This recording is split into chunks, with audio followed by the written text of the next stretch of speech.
जय माता दी। आप सभी को नवरात्रि की ढेर सारी शुभकामनाएं। आखिरकार वो दिन आ ही गया जिसका हमें बेसब्री से इंतजार था। तो आज हम बात करेंगे माँ दुर्गा के 9 स्वरूपों में पहले स्वरूप के बारे में, जिन्हें माँ शैलपुत्री के नाम से जाना जाता है। यही माँ शैलपुत्री नवदुर्गाओं में प्रथम दुर्गा हैं। पर्वतराज हिमालय के घर पुत्री रूप में उत्पन्न होने के कारण इनका नाम शैलपुत्री पड़ा। नवरात्र पूजन में प्रथम दिवस माँ शैलपुत्री की पूजा और उपासना की जाती है। इस प्रथम दिन की उपासना में योगी अपने मन को मूलाधार चक्र में स्थित करते हैं और यहीं से उनकी योग साधना का प्रारंभ होता है। माँ शैलपुत्री की पूजा में प्रयोग किया जाने वाला श्लोक आइए जानते हैं।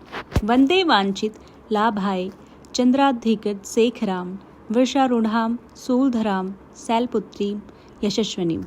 अब जानेंगे माँ शैलपुत्री की शोभा के बारे में। माँ शैलपुत्री के दाहिने हाथ में त्रिशूल और बाएं हाथ में कमल पुष्प सुशोभित है। अपने पूर्व जन्म में ये माता प्रजापति दक्ष की कन्या के रूप में उत्पन्न हुई थी। तब इनका नाम माँ सती था। इनका विवाह भगवान शंकर जी से हुआ था। तो आइए अब जानते हैं माता सती और भगवान शंकर जी के बारे में क्या कथा प्रचलित है। एक बार प्रजापति दक्ष ने एक बहुत बड़ा यज्ञ किया। इसमें उन्होंने सारे देवताओं को अपना अपना यज्ञ भाग प्राप्त करने के लिए निमंत्रित किया, किंतु भगवान शंकर जी को उन्होंने इस यज्ञ में निमंत्रित नहीं किया। माँ सती ने जब सुना कि उनके पिता एक अत्यंत विशाल यज्ञ का अनुष्ठान कर रहे हैं, तब वहां जाने के लिए उनका मन विकल हो उठा। उन्होंने अपनी यह इच्छा भगवान शंकर जी को बताई। सारी बातों पर विचार करने के बाद उन्होंने कहा, प्रजापति दक्ष किसी कारण हमसे रुष्ट हैं। अपने यज्ञ में उन्होंने सारे देवताओं को निमंत्रित किया है, उनके यज्ञ भाग भी उन्हें समर्पित किए हैं, किंतु हमें जानबूझकर नहीं बुलाया, कोई सूचना तक नहीं भेजी। ऐसी स्थिति में हमारा वहां जाना किसी प्रकार भी उचित नहीं होगा।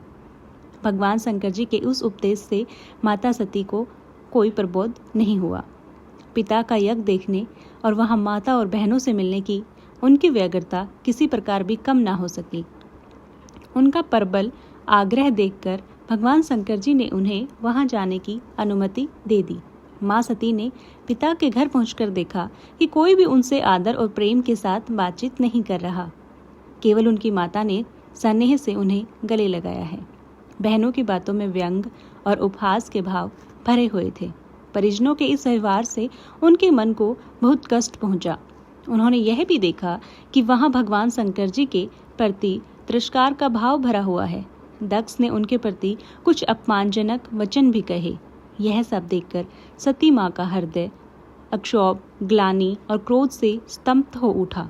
उन्होंने सोचा, भगवान शंकर जी की बात न मान, यहाँ आकर मैंने बहुत बड़ी गलती की है। वे अपने पति भगवान शंकर जी के इस अपमान को सह न सकी। उन्होंने अपने उस रूप को तत्क्षण वहीं योगाग्नि द्वारा जलाकर भस्म कर दिया।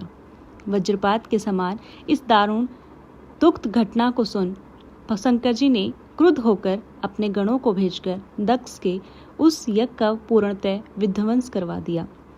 माँ सती ने योगाग्नि द्वारा अपने शरीर को भस्म कर अगले जन्म में शैलराज हिमालय की पुत्री के रूप में जन्म लिया। इस बार वे शैलपुत्री नाम से विख्यात हुई। माँ पार्वती और माँ हेमवती भी उन्हीं के नाम है। उपनिषद की एक कथा के अनुसार इन्हीं ने माँ हेमवती के स्वरूप से देवताओं का गर्व भंजन किया था।